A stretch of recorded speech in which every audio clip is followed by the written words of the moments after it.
आज हम लोग डिस्कस करेंगे dipole in an electric field. तो सबसे पहले देखते हैं व्हाट इज़ डायपोल।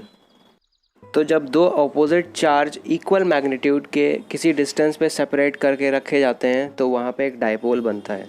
डायपोल की डायरेक्शन नेगेटिव चार्ज से पॉजिटिव चार्ज की तरफ होती है। डायपोल मूवमेंट P से रिप्रेजेंट किया जाता है और उसका मैग्नीट्यूड होता है एक चार्ज का मैग्नीट्यूड मल्टीप्लाई बाई दोनों चार्ज के बीच की डिस्टेंस। ये है डायपोल की definition.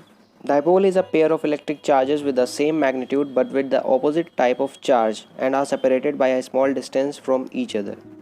Opposite type of charges means there are two kind of charges, positive and negative. हमने डायपोल समझ लिया क्या होता है। अब उस डायपोल को हम इलेक्ट्रिक फील्ड में रखेंगे।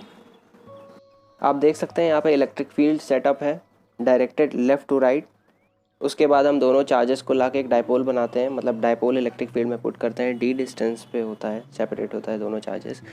उसके बाद यहाँ पे हम देख सकते हैं जो डायपोल की डायरेक्शन होती है वो नेगेटिव से पॉजिटिव और इलेक्ट्रिक फील्ड की डायरेक्शन लेफ्ट से राइट है, तो उन दोनों के बीच में एक एंगल बन रहा है थीटा। डायपोल को जैसे ही हम इलेक्ट्रिक फील्ड में रखेंगे, हमें पता है कि पॉजिटिव चार्ज के ऊपर इलेक्ट्रिक फील्ड फोर्स अप्लाई करती है इन द सेम डायरेक्शन जिस डायरेक्शन में इलेक्ट्रिक फील्ड होती है, और नेगेटिव चार्ज के ऊपर जो इलेक्ट्रिक फोर्स लगती है वो इलेक्ट्रिक फील्ड की डायरेक्शन के ऑपोजिट लगती है। आप देख सकते हैं तो दोनों ही फोर्स जो है सेम मैग्नीट्यूड के चार्ज पे लग रही है और जो इलेक्ट्रिक फील्ड है वो हमारी यूनिफॉर्म है। तो यहाँ पे दोनों चार्जेस के ऊपर फोर्स लगेगा F equals to Q E, but दोनों फोर्स जो होंगे वो ऑपोजिट डायरेक्शन में लगेंगे। बट अगर हम नेट फोर्स डायपोल के ऊपर बात करें तो वो ज़ीरो होगा। और यहाँ पे फोर्स कुछ इस तरीके से लग रहे हैं कि डायपोल का सेंटर ऑफ मास मूव नहीं करेगा। तो यहाँ पे दोनों फोर्सेस की वजह से डायपोल के ऊपर टॉर्क लगेगा। टॉर्क क्या होता है वो हम देख सकते हैं definition. The measure of force that causes an object to rotate about an axis is known as torque. Torque is a vector quantity and direction depends on the direction of the force on the axis. The magnitude of torque vector is calculated as follows. यहाँ पे torque tau से represent किया जाता है। Symbol आप देख सकते हैं, tau equals to F R sine theta. तो जो टॉर्क होगा वो दोनों ही चार्जेस पे अलग अलग लगेगा, दोनों ही आर्म्स पे कह सकते हैं अलग अलग लगेगा।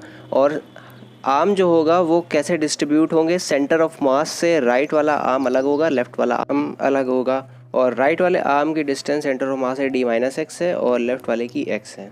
F एक चार्ज के ऊपर फोर्स लग रहा है वो है, R जो है वो एक आर्म की लेंथ है, और थीटा जो है वो डायपोल का और इलेक्ट्रिक फील्ड के बीच का जो एंगल है वो है।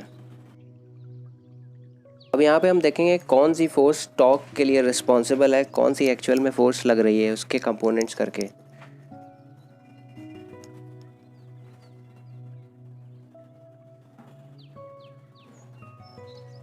तो फाइनली हम देखते हैं F साइन थीटा जो है वो फोर्स जो है लग रही है।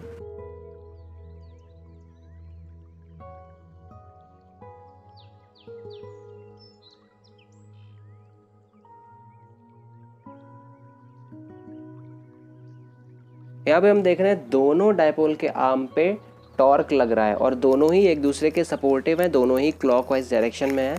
तो हम अलग अलग टॉर्क निकाल करके दोनों को ऐड कर देंगे तो हमारा net torque on the dipole आ जाएगा।